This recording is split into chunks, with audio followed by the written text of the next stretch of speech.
Muito boa noite, meu querido amigo, minha querida amiga da rede.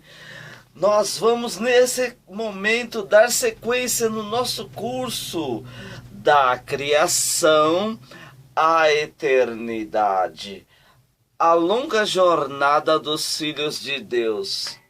Se você ainda não viu as 15 primeiras aulas, vai lá no meu canal no YouTube, Edivandro Corrêa, e veja as aulas, nos acompanhe. Também se inscreva lá para nos ajudar. Nesta semana de Natal, nós vamos lembrar do sacrifício e da morte de nosso Senhor Jesus Cristo. Jesus nasceu aqui com uma missão. Assim como eu e você temos uma missão aqui. Não viemos aqui para passear, mas para cumprir um propósito. Amém? E é o que nós vamos ver hoje. Nós vimos na última aula, a quinta-feira, o dia 8 de abril de 27, a noite da prisão de Jesus. Nós vamos ver agora a aula 16. A noite da prisão de Jesus e do seu julgamento. Entenda que os judeus, eles tiveram muitas oportunidades de prender e matar Jesus. Mas eles não o fizeram, porque não era o tempo. Agora, neste dia, neste momento que vamos falar, Jesus permitiu ser preso, para que sua missão se cumprisse, para que a Escritura se cumprisse. O processo de julgamento de Jesus Cristo. Eu vou te explicar agora. Todo ele foi feito de forma errada e contra a lei. Jesus foi julgado no plano religioso e civil político. O primeiro erro foi o seu julgamento se dar na calada da noite, coisa que não se podia convocar o sinédrio na madrugada para julgar um preso. Segundo erro, o julgamento só seria válido com testemunha, assim como todo julgamento, prós e contra o acusado. Já no caso de Jesus, só tinha falsas testemunhas contra ele e nenhuma a favor. Terceiro motivo. Não se condenava à morte dentro do sinédrio, mas isso o fizeram com Jesus. Quarto motivo. Crimes religiosos não dava respaldo a Pilatos, governador de Roma, condenar um preso à morte. Então, o que eles fizeram? Pela manhã, eles reuniram o sinédrio pela segunda vez e levantaram falsas acusações de crimes políticos de Jesus. Primeiro, por sedição. No caso, ele estava causando revolta contra César. E segundo, por ele dizer ser o rei, por provocar transtorno no meio do povo. Essas foram as falsas acusações políticas, né, levadas pelos sacerdotes ao governador. Por fim, eu acho que é novidade para você o que eu vou dizer agora. No ano 160 a.C., uma família de sacerdotes assumiu o controle em Israel. A família dos Macabeus. Você pode aprender mais sobre este povo na nossa aula de número 9 deste curso. Vê lá na lista das aulas. Esses Macabeus, eles puseram uma lei, que eles seriam os líderes religiosos e políticos no meio do povo. E só poderia acabar este poder deles se Roma tirasse, né, destituísse, ou então quando viesse um profeta fiel no meio do povo. Muito bem. Roma, eles não iriam destituir os sacerdotes, porque eles tinham um certo acordo com Roma. Então só poderia pôr fim neste domínio sacerdotal este profeta fiel.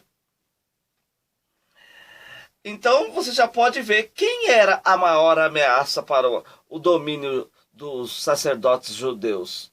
Jesus Cristo. Por isso também eles quiseram matá-lo. Porque estava aí o profeta fiel no meio do povo. Aleluias. Bom, primeiro, Jesus diante Anás. Anás, sogro do sumo sacerdote Caifás. Anás já não era sacerdote, sumo sacerdote, mas por respeito, eles levaram Jesus até ele. Porque eles observavam que o posto de sumo sacerdote, ele era vitalício. Mesmo Anás não sendo mais sacerdote, eles o respeitavam e levaram então Jesus até ele.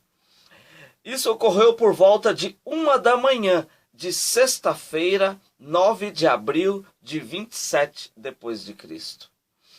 O primeiro julgamento religioso. Começa então o interrogatório e torturas. Anás pergunta sobre os discípulos e a doutrina de Jesus. E ele responde: sempre falei abertamente com o povo. Por que me perguntas? Com isso, um guarda deu um bofete em Jesus, porque eles achavam que Jesus tinha respondido com dureza, mas ele falou algo que estava realmente acontecia, né? Então, lá no pátio, Pedro nega Jesus por 3 vezes, e aí o galo cantou. Por volta de 2 da madrugada, o segundo julgamento, agora na casa de Caifás, diante o Sinédrio. Está em Mateus 26, Marcos 14, Lucas 22 e João 18, nos 4 evangelhos. Veja que tamanho absurdo! Sacerdotes procuram falsas testemunhas contra Jesus, mas não acharam. Então Caifás pergunta se ele é o Cristo, o Filho de Deus. Jesus responde: tu dissestes.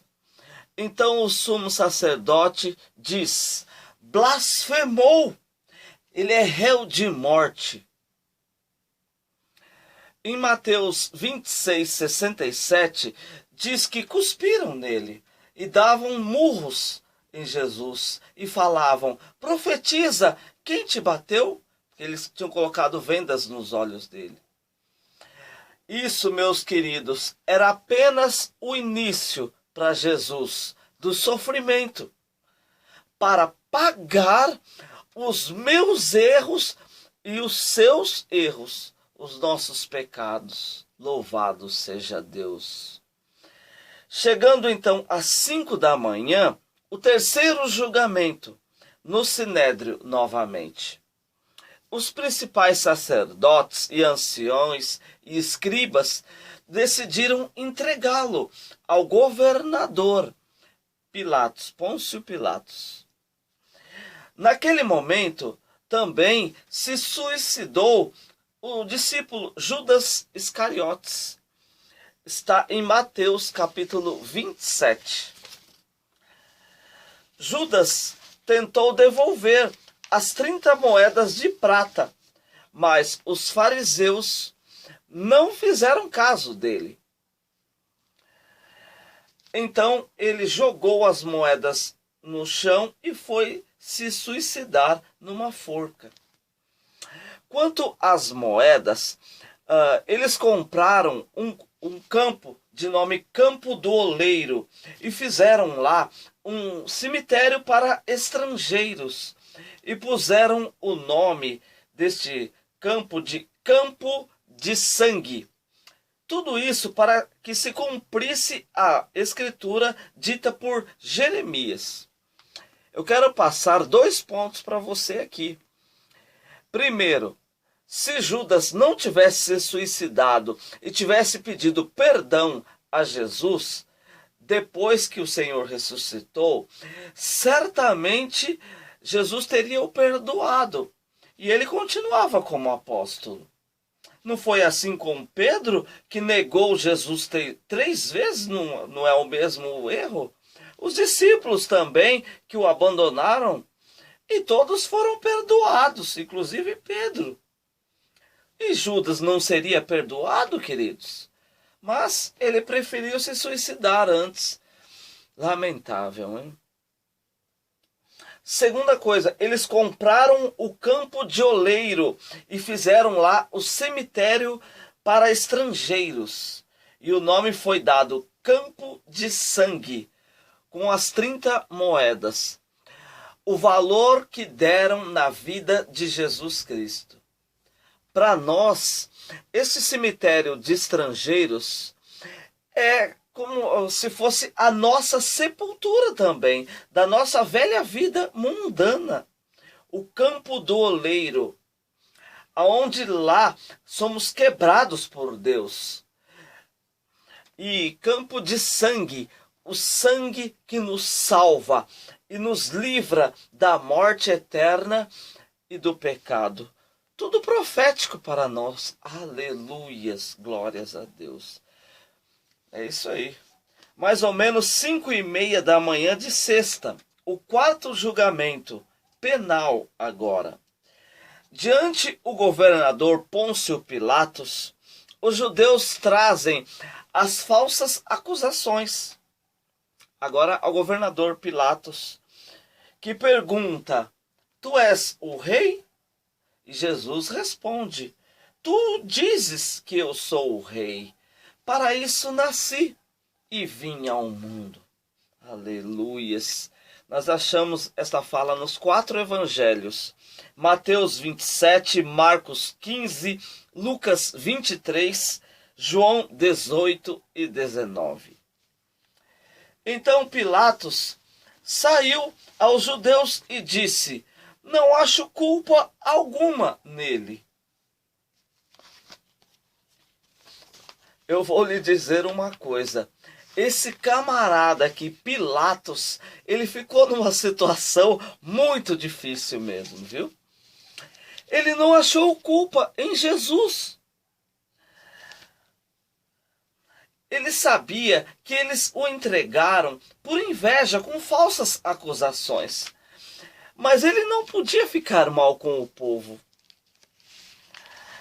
E para o preocupar mais ainda, a mulher de Pilatos teve um sonho e disse a ele: não ponha a mão neste homem. E ficou então pensando Pilatos neste sonho e preocupado. E como ele mataria o Filho de Deus? Então ele começou a tentar sair fora de todo jeito. Então, sabendo que Jesus era galileu, o manda a Herodes, que governava a Galileia. Então, cerca de 6:30 da manhã de sexta. O 5º julgamento político agora. Jesus diante Herodes. Mateus 23, 8. Amigos, esse Herodes também era complicado.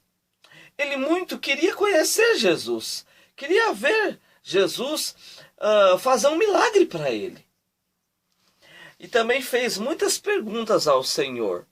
Mas nosso Senhor ficou o tempo todo calado diante dele e nada falou. Então Herodes o manda de volta a Pilatos. Cerca de 7 da manhã de sexta. O 6º julgamento romano agora. Voltou a questão para Pilatos. É. Ao interrogá-lo novamente, diz ao povo: não vi nele culpa alguma. Eu vou mandar açoitar ele e depois soltá-lo-ei. Eu quero perguntar para você, querido amigo, querida amiga, você já assistiu aquele filme Paixão de Cristo com o Mel Gibson? Aquilo foi um pouco parecido do que sofreu o nosso Senhor Jesus Cristo. Eu vou dizer para você como funcionava o castigo romano com açoites. Amarrava-se o condenado em uma estaca e com um azorrague com 12 tiras, e tendo nas pontas das tiras osso e chumbo, açoitava-se o preso.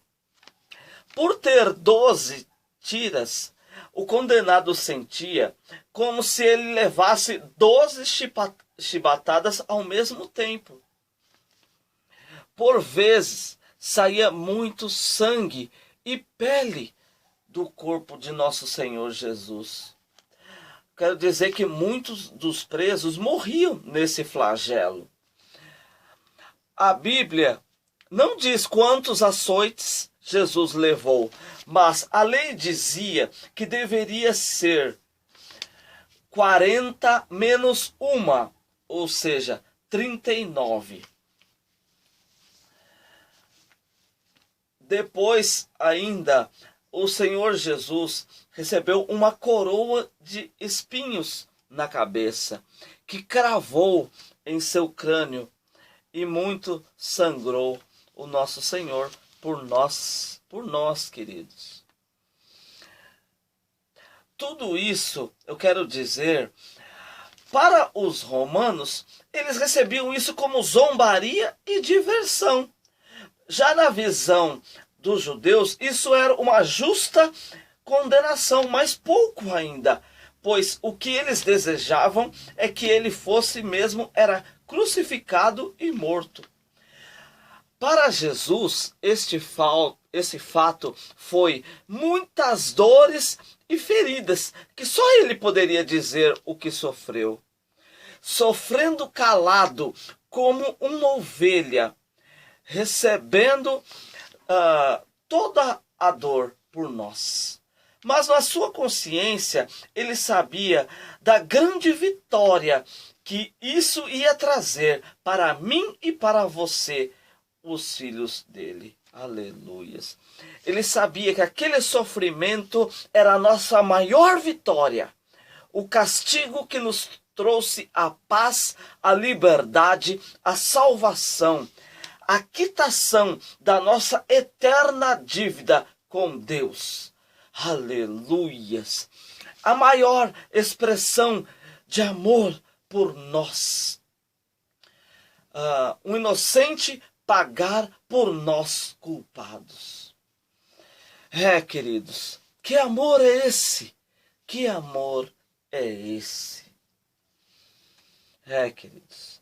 Saiu então Jesus daquele flagelo completamente ferido, com uma coroa de espinhos na cabeça. E disse Pilatos: eis aí o homem.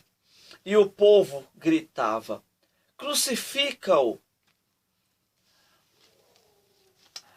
Agora com o 7º julgamento popular.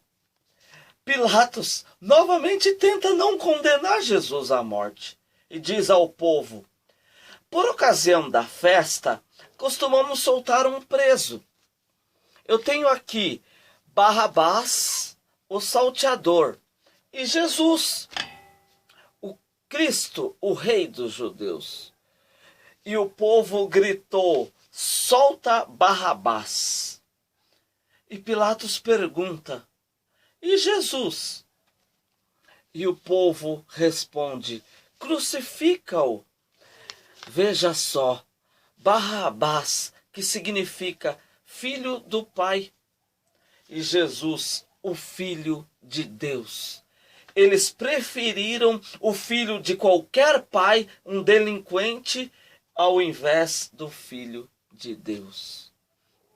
mas era para se cumprir o propósito. Querido amigo, querida amiga, você sabe muito bem quem representa esse Barrabás. É esse mesmo, eu e você, culpados, pecadores, transgressores da lei de Deus, merecedores da morte e do inferno.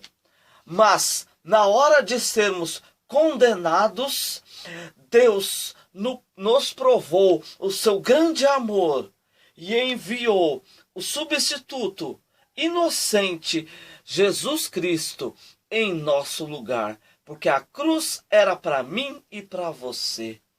Glórias a Deus, louvado seja o nome do Senhor Jesus. Voltando lá então, como um refúgio ainda, Pilatos, ele diz: não vejo culpa alguma nesse Jesus. Levou-o então para fora diante o povo e sentou-se no tribunal, num lugar chamado Litróstrofos, que em hebraico Gabatá. E disse: eis o vosso rei.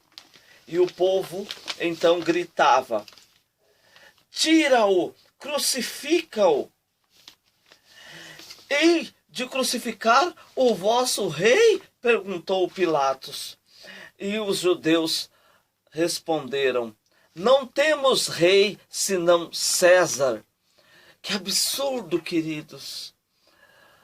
O povo escolhido de Deus, o povo de Israel, os judeus dizerem: não temos rei senão César. Que triste ouvir essa palavra, queridos. Ouvir isso de um judeu é lamentável, irmãos. Com isso, Pilatos então viu que não tinha jeito. Então ele lavou as mãos diante o povo e disse, Mateus 27, 24: eu estou inocente diante do sangue deste justo. Fique o caso convosco. E o povo respondeu: caia sobre nós e sobre os nossos filhos o seu sangue. E assim foi, né, queridos? O povo gritou: caia sobre nós e nossos filhos o seu sangue. Eles rejeitaram Jesus. E sofreram por isso, viu? Depois de alguns anos, Jerusalém foi completamente destruído. E milhares, centenas foi destruído. Tudo isso porque rejeitaram o Filho de Deus. Lamentável, né, queridos? Então Pilatos entregou Jesus para ser crucificado. Mateus 27, Marcos 15 e João 19. Amém, queridos? Então nós concluímos aqui o julgamento e condenação do inocente Jesus Cristo. Também concluímos esta aula. Esperamos então que você tenha gostado e nós veremos na próxima aula a crucificação de nosso Senhor Jesus Cristo. Eu quero desejar para você um grandioso Natal, um feliz Natal, que você tenha festas abençoadas junto à sua família. Procure não se aglomerar, né, muito devido à pandemia. Se guarde em família, aprecie esse momento, buscando a Deus, orando e louvando o nome do Senhor, junto com a sua família na sua casa. E nós nos veremos na semana que vem, ainda dentro do ano de 2020. Que Deus o abençoe e o guarde. E até a próxima, se assim o Senhor permitir. Graças a Deus.